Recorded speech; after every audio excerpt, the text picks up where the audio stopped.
What is up, everybody? It's Dr. Vibe, host and producer of the award-winning Dr. Vibe Show, the home of Epic Conversations, and I'm the host of Epic Conversations, 2020 Best Podcast News Award winner, 2018 Innovation Award winner given out by the Canadian Ethnic Media Association. I also co-host and co-produce the only online show in the world for dads and fathers that is sponsored by Dove Men Plus Care.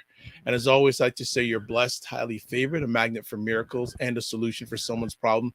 And one other thing I want to make point of, you know what? I'm going to go off camera just a minute because I can't stand this background. So let me you can still hear me, but my background is doing funky stuff on me.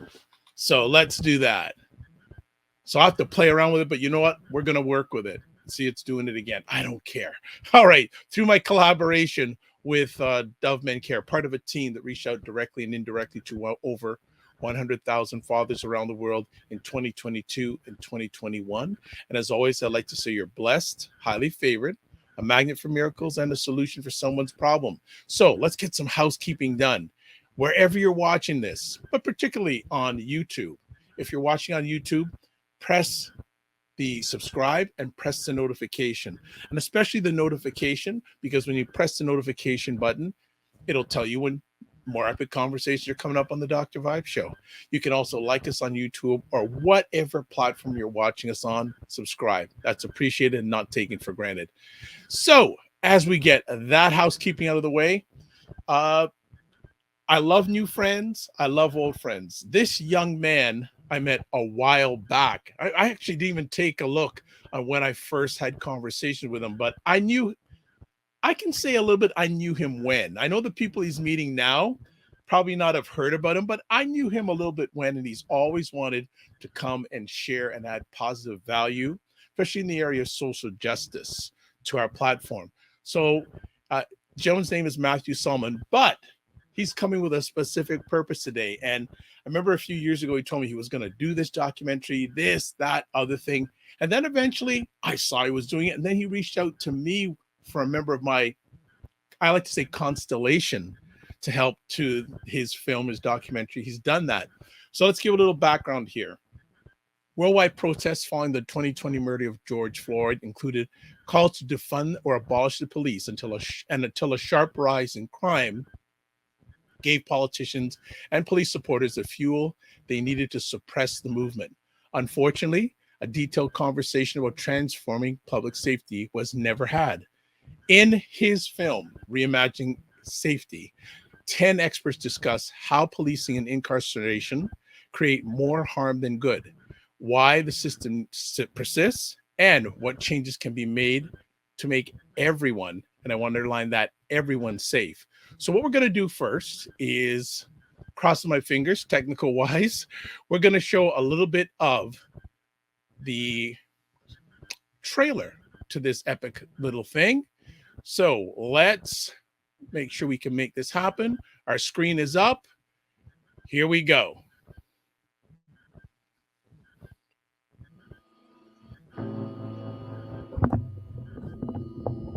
America has never been a place where we had democracy and equality and freedom and liberty for all and justice for all, and all we have to do is get back to that. Race in this country has never really been removed from the political dialogue. Because we won't reckon with our past, because we will let older people say, oh, that's so old, and let's not talk about that anymore. Slavery was so long ago. We haven't had it for 200 years. Not realizing that we never reckoned, we never repaired any of it at all. Police are violence workers. You know, we've been sold this false choice of policing or nothing, which has been used to terrorize people into accepting policing when there's a whole long list of things that they would rather have that they know would help address the problems in their communities. When we say abolish the police, we are saying we do not want policing as we know it to exist anymore. What people don't realize when we're talking about abolition is that we're really talking about the fact that we want you to be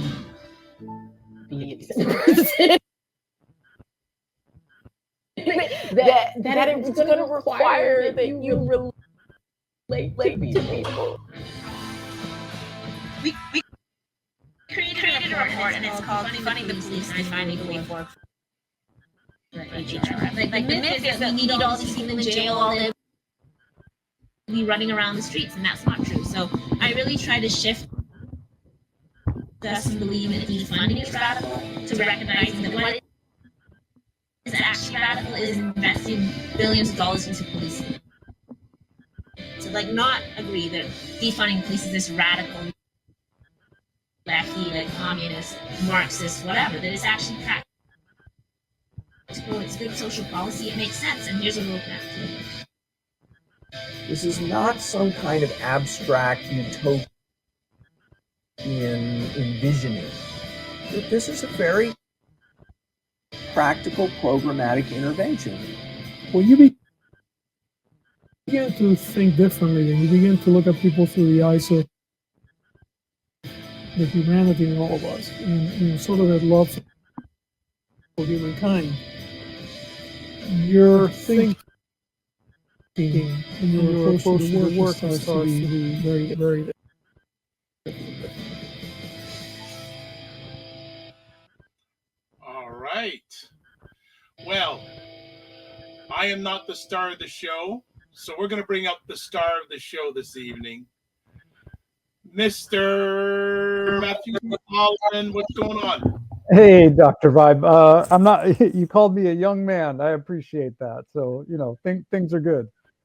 Well, you know what? It's really good to have you, and I know you've been bugging me in a nice way for the last little while to have you back on, but I said I wanted to wait for the film to come out. It's here. Congratulations on all the hard work that you've done to make this a reality. Yeah, thank you. And you connected me with Dr. L. Jones, who was a big part of the documentary, and so I thank you for your support, not just in the years we've known each other, but in helping with a really integral part of the film and telling the story, for what's possible. Okay. Well, you and I have known each other digitally for a little while, but there are probably a lot of people that are going to be watching this live on the replay have never heard of you. Mm-hmm. So could you give a little background about yourself until we dive right into this wonderful project? Sure. I'll try and keep it brief, but born and raised in Los Angeles, and I was a professional musician for many years. I got into filmmaking, did scripted writing and directing for films, and along the way I was always interested in social justice. I studied music in college the first time around, but was also taking sociology classes and learning about systemic racism and the disproportionate rates of policing in Black and Brown communities during the LA riots and the Rodney King beating and the O.J. Simpson trial. And so I had that background. And so, even though I was in music and then film, I was always interested in personal development. And so I was taking courses on communication and conflict resolution. I became trained in how to facilitate conflict resolution, and I started doing that work. In 2000, I think it was 18, I believe, I wrote a book on Me Too movement and to help men understand what was happening. And that's when you and I first connected. Wrote a weekly column for the Good Men Project, where I was talking about relationships and communication and racism and sexism and, all things, interpersonal. And when the pandemic started, and we couldn't go anywhere, and I couldn't travel to, with my consulting business, I decided to go back to school. And I finished the bachelor's program. I went into a master's in public administration program so that I could better use my privilege and my access to influence positive social change. And this was post George Floyd, it was during the protests of 2020 and leading into 2021. And so I was applying my coursework to the issues with policing, incarceration, the unhoused crisis here in Los Angeles and everywhere, but particularly, through my lens here in Los Angeles. Right. And when it came time to do my master's thesis, my academic advisors were like, well, you're a filmmaker. Why don't you make a film? We know you can write a paper. And so, at first I was like, but if I do a film, it's going to be a big film.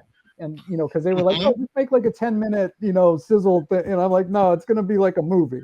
Yeah. And they said, we'll do it anyway. And I said, okay. And, I made a movie and interviewed 10 amazing people. That's like a cross section, of not just activists, but prosecutors, former police officers, mental health professionals, sociologists.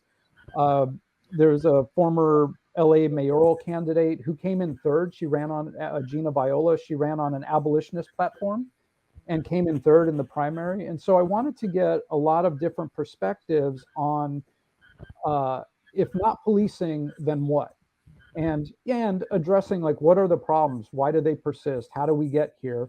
And what can we replace it with, or, minimize harm and, long-term, start to shift things to a more care-based, humanitarian-based, dignity-based form of accountability versus retribution and retaliation and revenge, which is, punishment. Like that's what we're kind of socialized is, oh, we got to punish people, which perpetuates that. So that's the short version. Nice. In that wonderful little journey when did you know that social justice was going to be your journey? Wow. Was there a moment or a few moments? I never really thought of it as my journey. I still don't know that it's, well, I mean, I guess it is my journey at this point. Oh, you did a film about it, so it's got to be part of it at least. I mean, when Trayvon Martin was murdered and the Black Lives Matter movement started, and for me it was like, wow, we did this with Rodney King, and we've been through, and then the protest started, and then there was all the pushback on the protests, and I was like, wait, we did this in the 60s with the civil rights movement. And and I remember there was some meme about, or a tweet, somebody tweeted like, we're failing an open note test. We've done this already. Wow. Wow. I think that's kind of when it really took me in that direction. I would interact with people on, Facebook or whatever, who were criticizing the Black Lives Matter movement or trying to say, well, racism doesn't exist. That was just a one-off thing. And then, like people kept getting murdered. And there was a whole thing in my own development about understanding people have their lived experiences. Like we all live our life through filters based on where we grew up, who we grew up with, the color of our skin, our religion, so many different factors. And if we can understand another person's lived experience, then we can actually like work towards something together. But there's such a denial. And the more I do as a student of anti-racism, the more I'm doing my own work and decolonization, the more I see how that resistance, especially in white communities, especially, like is really dug in. It can be a hard thing to crack through. And there are a lot of us who are like very, adamantly doing the work and working towards, something better, a transformed world. But yeah, I would say probably Trayvon Martin was a big, initiating moment for me. Okay. You mentioned your professor said, why don't you do a film? What was your reaction when they said that? I mean, I think, part of me was like, yeah, I do want to do that. I just need to be talked into it a little bit. And I knew that it was going to be an undertaking. I knew, because I knew I could write a paper. Sure. And I knew that if I did a film, it was going to be, and I said this to my professor, I was like, look, it's going to be a lot more involved if I do a film. And it just, yeah, that was the way to go. And I just needed a little coaxing, Push. you know. Yeah. When you shared this vision with your close friends and associates, did anyone give you any pushback? No, I didn't. I kept it kind of quiet, honestly. You know, Okay. my dad, so when the pandemic started, beginning of the pandemic, my mom and my uncle, my dad's brother, both passed away within 5 days of each other. Oh, my condolences. Yeah, Oh my thank you. gosh. And so I moved, my kids and myself in with my dad in March, well, officially May, but basically March 2020. And and that's when I went back to school. So he saw what I was working on. He knew what I was doing. My girlfriend knew, she is very supportive, knew what I was doing. A couple friends knew what was up, but because I also, I did it all myself. Yeah. I did the interviews. I filmed everything. I filmed it, on my iPhone. I got a second iPhone so I could have two cameras. I recorded the sound. I did my edit. I have, an editor now who's adding graphics and enhancing things and that, stuff beyond my expertise, but I did it all myself, and so, it was very low key. And I remember being on vacation with my sister and her kids and, my kids and my dad, and I was editing with headphones on my computer. And nobody was really asking me what are you doing? Except my youngest niece was like, Uncle, what are you doing? And I was like, oh, I'm editing a film. And so that was, 2-minute conversation, but nobody really knew what was going on. I don't think, except my dad and my girlfriend and a couple friends. Sure. What was involved in choosing the people that you have featured in your film? Yeah. Why them? Did you know all of them? Like, obviously, when I introduced you to Dr. L. Jones, you had never met her before. No. Was that the case with most of the 10 people, or did you have relationships with them? Nikki Black, I'm in a community with, and so I know her. She's a sociologist, born and raised in Inglewood. She's also an award-winning slam poet. Actually, just L. Jones is an award-winning L. Jones, poet. yeah, exactly. Also. So that was wow, there's some really cool people involved. So Nikki, I knew. Alex Vitale wrote a book called End of Policing. And I had cited his book, and then there were a couple of academic papers that he wrote that were in journals that I had cited. And so I reached out to him, hoping he'd be open for an interview. And I'm in LA, he's in Brooklyn. And he was like, yeah, sure, let's do it. And so we talked. And then he said, oh, you should talk to Jody Armour. He's in LA. And Jody Armour is a USC law professor. And into art and how art and activism go hand in hand, and is a criminologist. And so interviewed him. He connected me with George Gascón, who's the LA County District Attorney. And then Gina Viola, who ran for mayor, my girlfriend heard her on NPR or something and was like, oh, you need to check her out, because I hadn't heard of her. And so talked to her. And then Mr. Checkpoint is a police auditor here in LA. He films the police and everything. I had reached out to him. I had been following him. He connected me with Hadia Kennedy, who they work together. She's a former LAPD officer. Wow. And then I wanted, mental health professionals, somebody in social work, therapist. And one of my professors connected me to somebody who connected me to Jose. And so all of it was, with the exception of Nikki, and then I reached out to you because I was like, I'm working on this documentary. I have some missing pieces. And then when you told me about L. Jones, and I saw that she had actually co-written a report on defunding the police, because I was really looking for what's the roadmap? How do we get from here to there in a practical way? And what's the solutions? And she it was right there. So all of that, and there were people that I wanted to interview that, didn't work out, or timing, or, whatnot. But then once I started, doing the interviews and putting it all together. And it was like, wow, this is really like my first edit was almost 2 hours. Wow. And like, I know, and there was still stuff I wanted to use that I couldn't use, you know, but then it was like going through and like, how do I really consolidate this to tell the best story, you know? And so it's 83 minutes, just under an hour and a half. And it you know, it flows, and the response has been awesome. We won an award at the San Pedro Film Festival where we premiered a couple weeks ago, and we're doing screenings all over we're going to Memphis next week on February 23rd. Yes.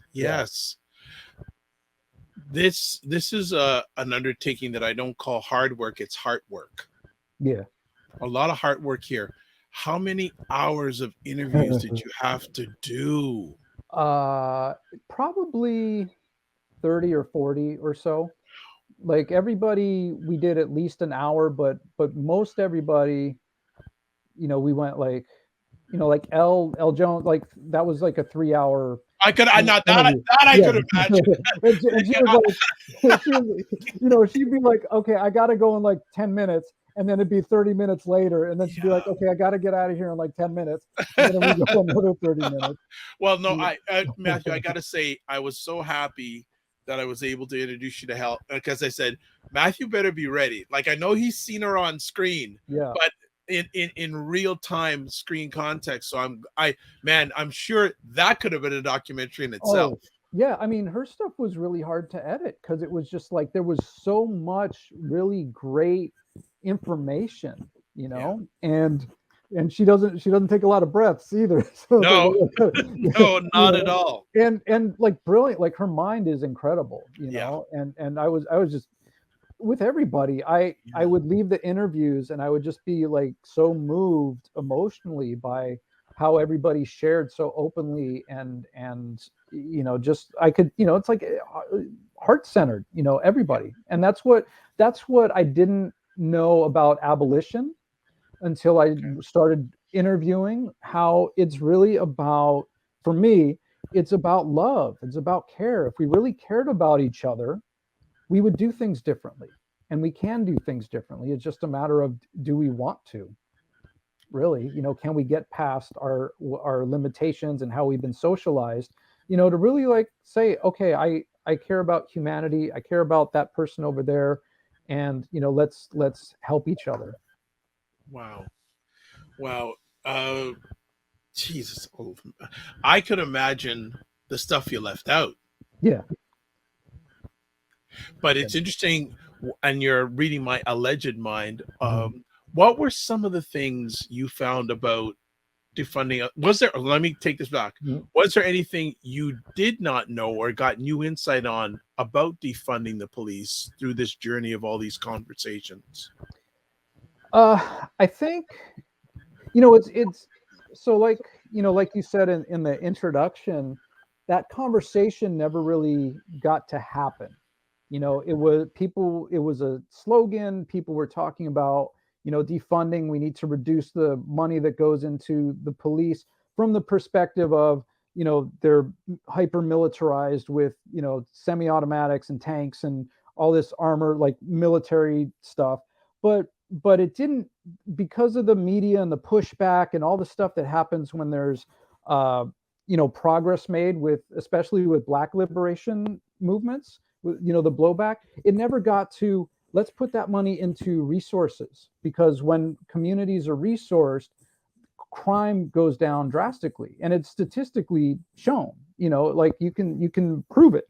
And so that was the thing, that one of the things that I was really looking for is, you know, what is the further step, because we haven't been able to really have that conversation outside of the scholars who have written amazing books like Marianne Kaba and Angela Davis, you know, Patrice Cullors, who have written about abolition, you know, and as being in a master's program and looking for academic work, you know, in academic journals, there's not a lot of papers yet in academic journals. And so, you know, and then it's like, well, who do I cite and how can I cite this? And so, you know, I wanted to be able to provide that, and then provide this film as a resource as a visual representation where people can be like, oh, you want to know about like what defunding the police really means, or you want to learn about abolition or how we can do things differently, you should go watch this film.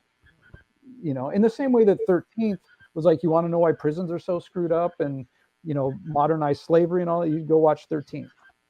So that was my intention, is to have this resource available.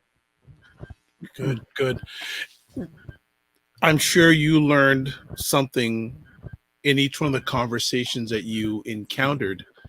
How much doing this journey, this specific project, how much more passionate have you become about social justice? Oh, way more. It's like once the veil is lifted, what one of the things also that came out of it, which ties into your question, is propaganda, and recognizing how so much content from the time I was born, about police has reinforced that we need the police.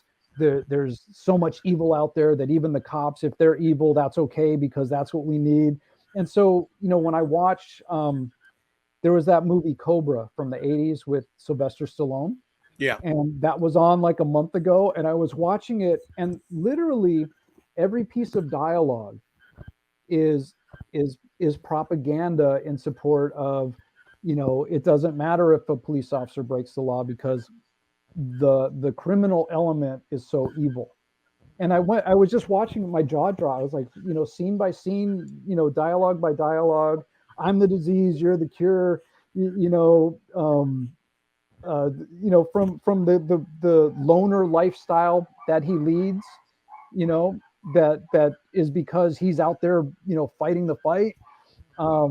There's a scene where he kills somebody in a supermarket.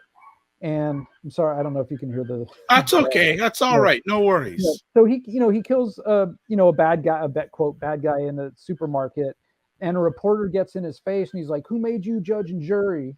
And so Cobra drags him over to the stretcher of a person that the bad guy killed, and he's like, "Tell that to his family," And it's like every single thing in that movie. And then I'm thinking, all the Chips and Adam 12 and NYPD Blue and like all the cop shows and everything that just reinforced that. So it's hard to watch those shows. It's hard to have my kids and even people that I know who aren't as immersed in it. Like there's that automatic, well, we need the police. We need them to be this big and this financed and this resourced and have the tanks and all of that stuff. And it's so automatic, so that it's become, I'm much like, I can't go back because I know too much, and I've spent time with law enforcement.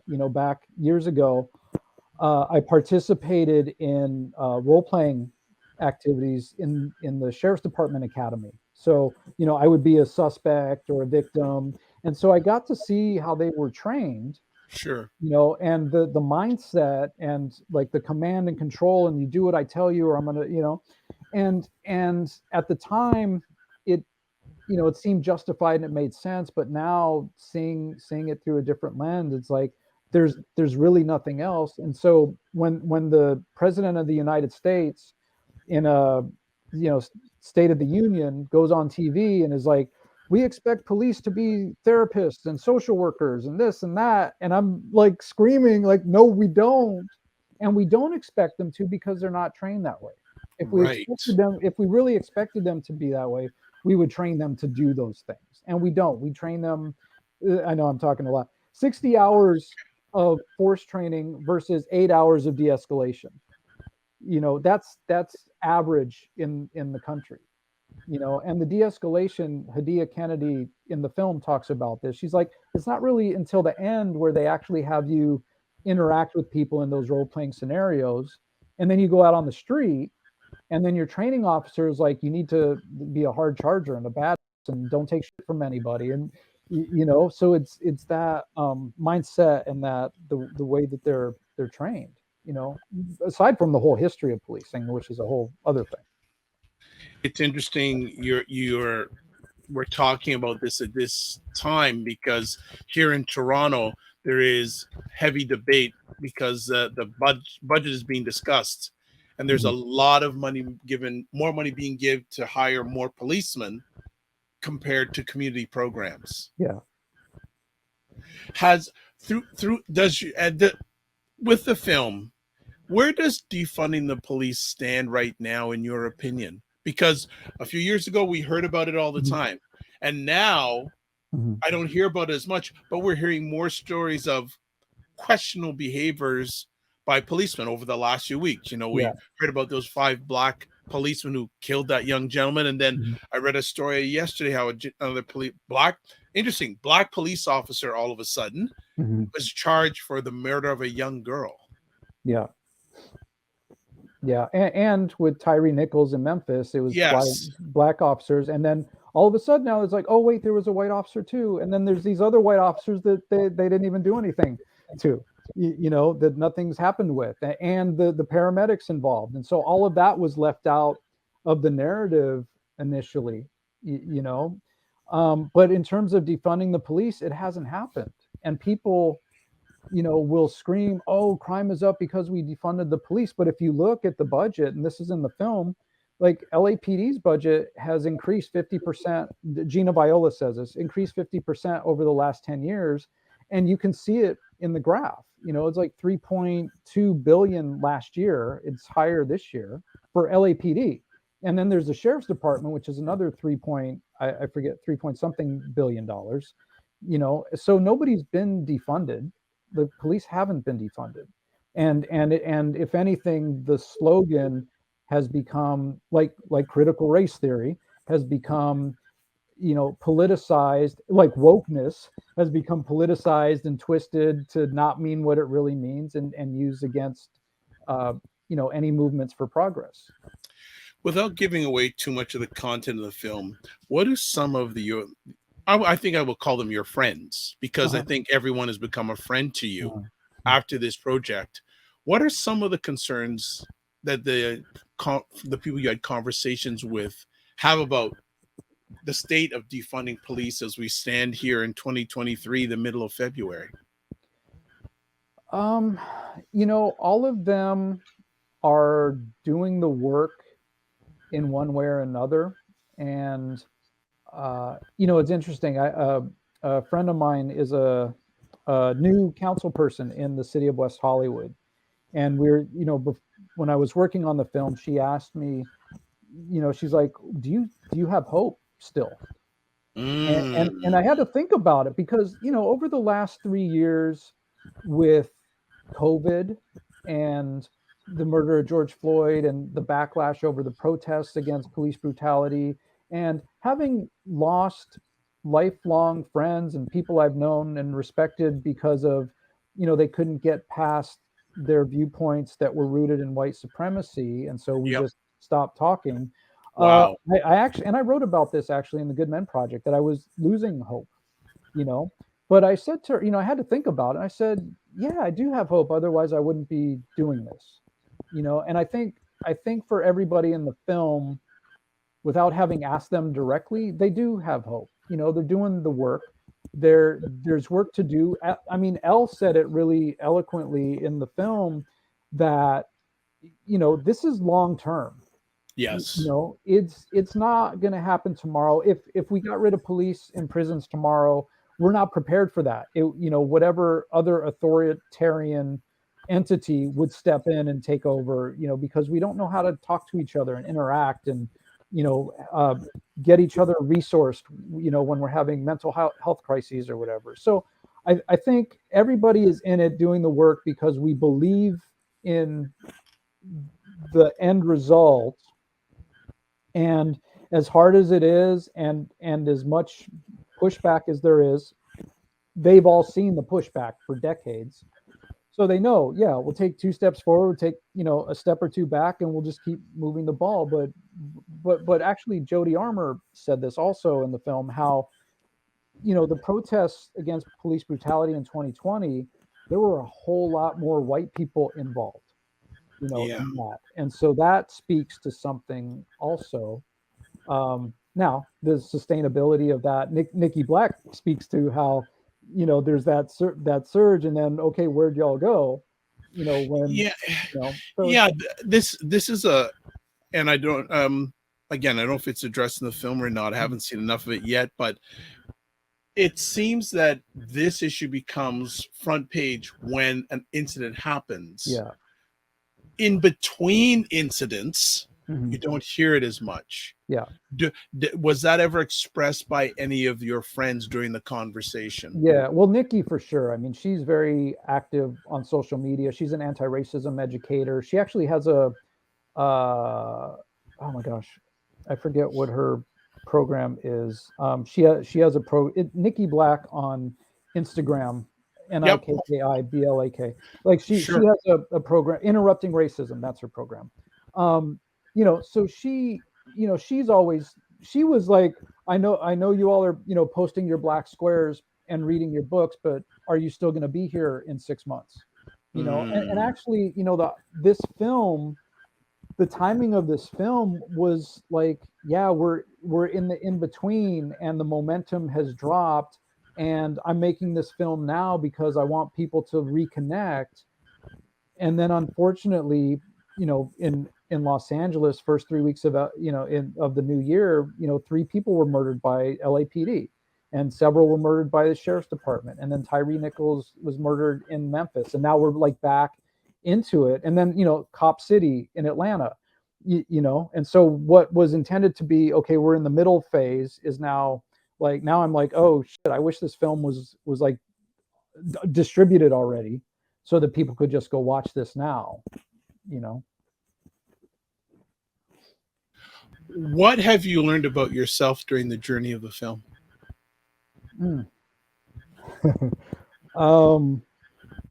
Well, I mean, I at the end of the day,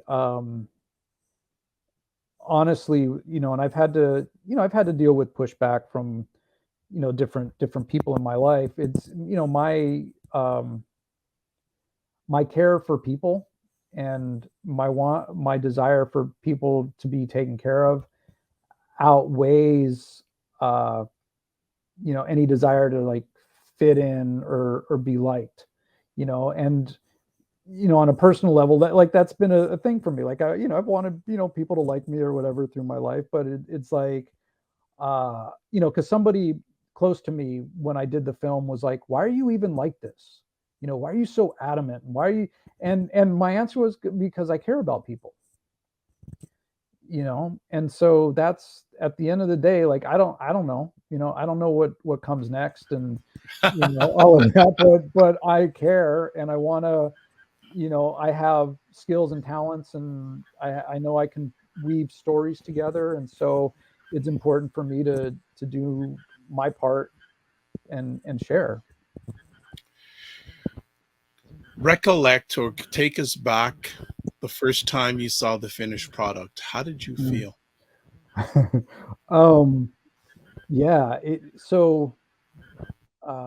We screened it. We did a test screening at Jody Armour's house, and it was, on a bigger screen. And I've seen the film a 1,000 times, from editing it and putting music exactly. in it. But to see it on a screen, to see people react to it was amazing. Like even, San Pedro at the film festival, like there were people clapping and cheering. There was a gentleman sitting a couple seats over who, there was a part where one of the speakers was talking about something very emotional, and they started to tear up.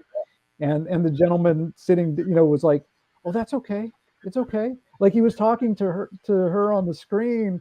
I was like, "Wow, that's really cool that what's going on connects with the people in the room like it connected with me." And so that was really cool.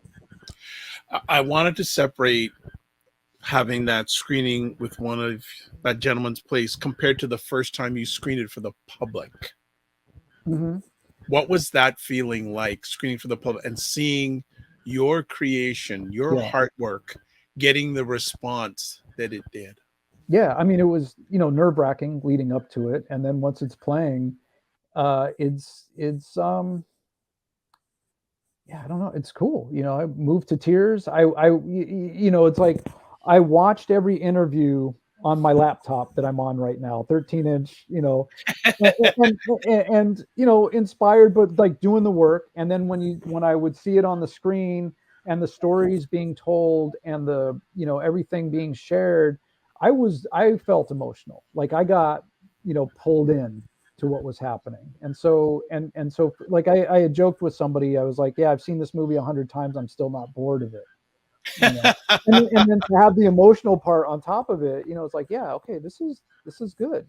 And it's the people, it's the people in the film that really were generous with their time, with their history, with their passion, with their emotions, with their just like really opening up. That's what makes it really a great film. Stepping outside from being the filmmaker, like it's a really like moving film and inspiring. People are like, yeah, okay, cool, like we see how it can be. What do you want the viewer to get from watching this piece of work? That there's another way. There's a different way we can relate to one another. That how we've been socialized and programmed to relate to people that we think are quote criminal or dangerous is really not true. Like that's all created, and so what I really want is, for the activists who are in it, I want this to be, yeah, this is the film, go see this. For the people who are like on the edge of, I know things could be different, but I don't know what that's going to be. Like this could be a bridge to those conversations, so people see the movie and then get interested in Mariame Kaba and Angela Davis and Elle Jones and Nikki Black and Hawk Newsome and Jody Armour and Alex Vitale, and like start reading more and getting more involved. And for people who think this is all bullshit and we need more police and bigger budgets, to be like, oh, maybe there's something else here that we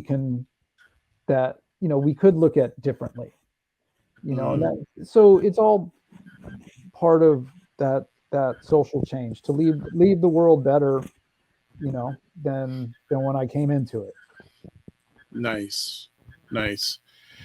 What do you feel would be some good short-term solutions that you maybe from either yourself or you've heard from people in the film? You don't have to give away the whole film, but what do you feel are some good short-term solutions? I mean, just starting to see each other through different lenses, through lenses of care. And it's not like there's me and then there's you over there. It's like, no, we're actually connected, we're in this together.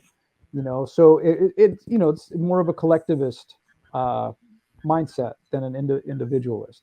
So short term is for people to start thinking like, doing the internal work, like, why am I the way that I am? Why do I think this way? Why do I feel this way? Why do I think this about that person? Like I have this conversation with one of my kids all the time, because like we can be really quick to judge other people, but nobody ever is like, well, why do you think that?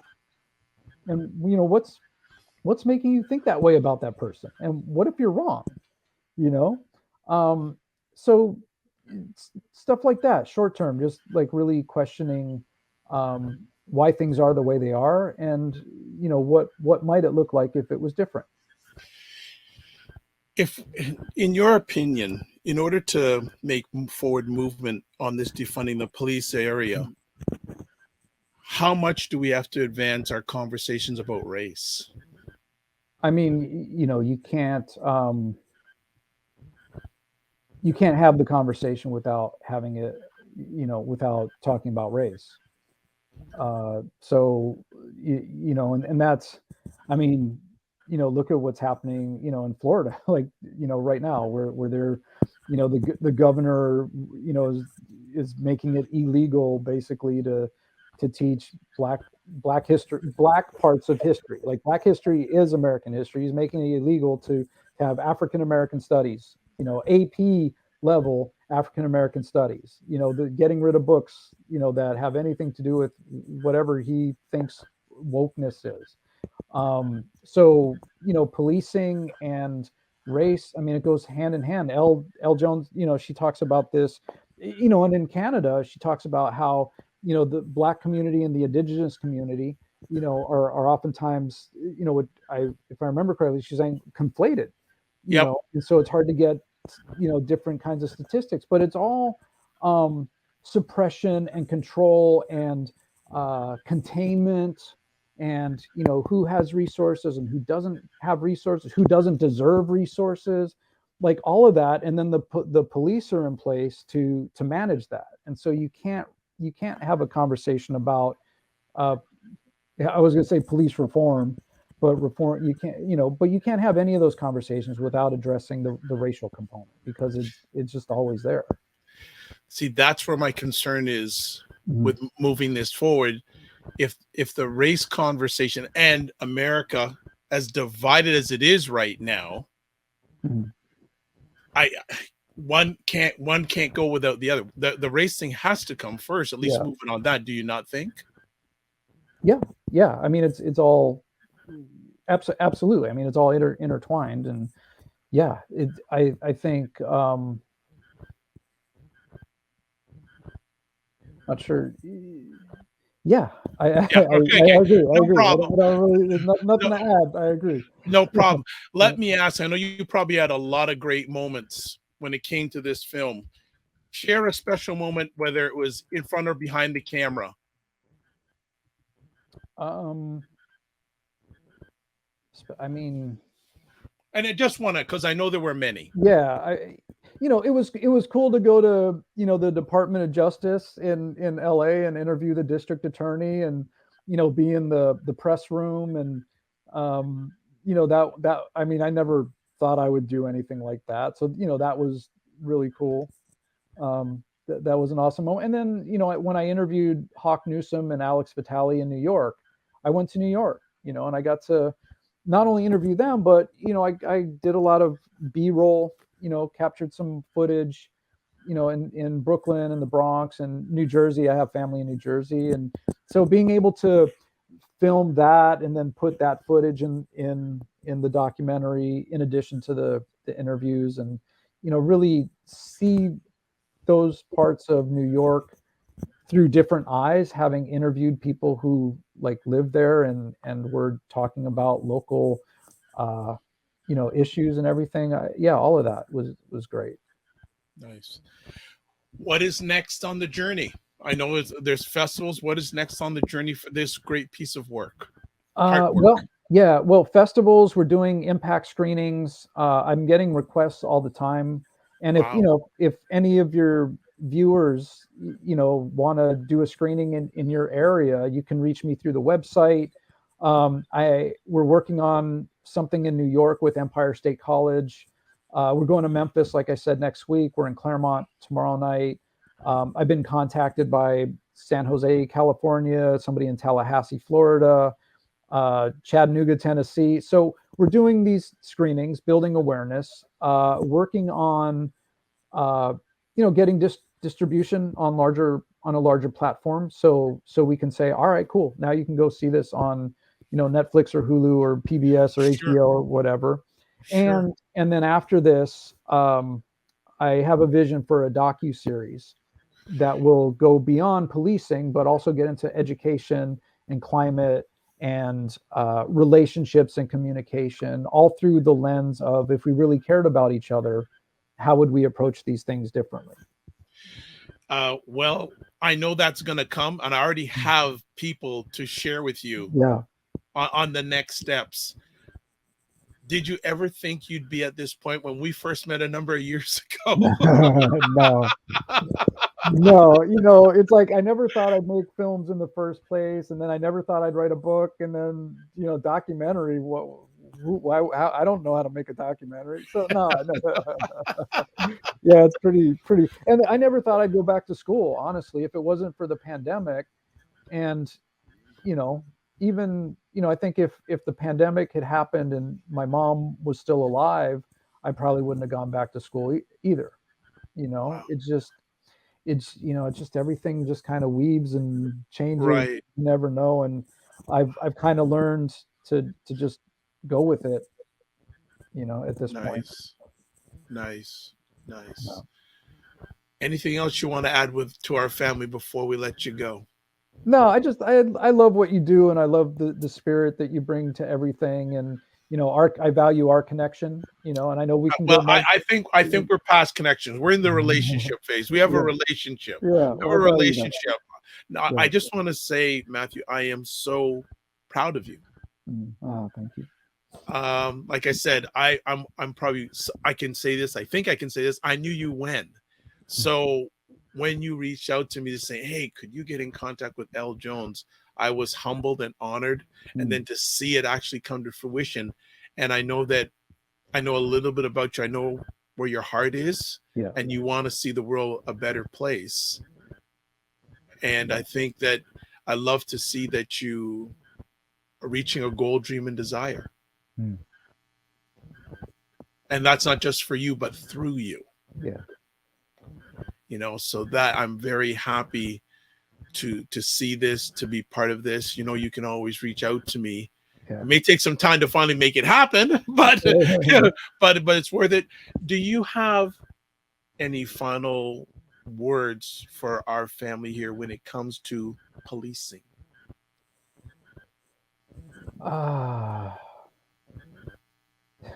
Besides fuck the police. Okay. That's something you asked me, like how my views have changed. Like that's something that just kind of rolls off the tongue a lot faster now. I'm sure it did after speaking with Elle too. Yeah. Look, it's we're at the end of the day, we are on this journey together, whether we choose to acknowledge that or not. And this world, might sound cliche, but it can be a better place if we really just kind of invest in each other, and invest in people around us. And so, if any of this inspires any sort of like, oh, I would like to know more about that person, or, I'll see that person who's, unhoused at the moment through a different lens, as somebody who could, just need some help, and for me, it's like, like not calling the police on every little thing or anything, even, that's shifted for me. That was actually how this initiated. Was I was in a course and we were in a discussion, and I was like, I'm on board with defund the police, but what happens? Who do I call if there's a problem? And a Black student from, I believe, Michigan was like, Black people have been not calling the police for decades. So, go read Mariam Kaba, We Do This Till We Free Us. Have a look at that, and then let's talk. And that was a pivotal moment in the course where I read the book and I was like, oh, it's not about just getting rid of police. It's about making them obsolete. It's about investing in communities and people so that there's no crime. So you don't need the, $8 billion in Los Angeles County, for people with, some, semi-automatic rifles and, tanks and, sure, less lethals, like all of that, So. Wow. Yeah. Wow. Well, Matthew, thank you for taking the time for being on tour, and literally you are on tour these days. Yeah, I want to come up to Toronto. We're gonna see. I'm gonna see what I can do with that. And I know you're always looking for interesting people to chat about this. There's one gentleman just pinging in the back of my head right now after we finish this that I want to have you have a connection with, and I think when you do your next project, you're gonna want to speak with him. Great. So I'd like to say thank you and your family and your team for everything you have done, are done and will be doing. I know we're going to be seeing each other in this screen again, and hopefully one day we'll see each other face to face Yeah, at a premiere of this movie. So thank you for everything that you do. Thank you. All right. Take care. All right, everybody. That was Matthew Solomon. There's the movie information, website, Instagram, Facebook, email. Reach out or even watch the trailer. Even if you watch a trailer, you're going to learn something. So thank you for hanging. Sorry for the little bit of a crazy background, but I said, you know what? He was the main star, not myself. So I just want to make sure that, hey, you got something out of this. Share it out. Share it out. So before we leave today, a few things. As always, if you want, follow or subscribe to the Dr. Vibe Show YouTube channel. And also, too, when you subscribe to the YouTube channel, also push the notification button so you get notified when epic conversations are coming up. Also, if you would like to promote your business or service on the show, please contact me at dr.vibe@the.drvibeshow.com. And if you want to just get in touch with me in general, there's the information. Website, the.drvibeshow.com. I already gave you email address, YouTube, Facebook, and LinkedIn, The Dr. Vibe Show. Twitter at drvibeshow, and Instagram at the drvibeshow. If you want to watch replays of this epic conversation called The Dr. Vibe Show and the other conversations I do, The Dr. Vibe Show, YouTube, Facebook, and LinkedIn, and The Dr. Vibe Show website address. So, as always, we close out with this. Live your life as a dream. If you can dream it, you can make it. Sometimes you have to get smaller to get stronger. Block assumptions, then aim bigger, aim better, aim higher, aim wider. Love, faith, and respect. And remember to give yourself grace. And don't just manage your time. Manage your energy. We'll see you on the highway. God bless. Peace well. Keep the faith and walk good.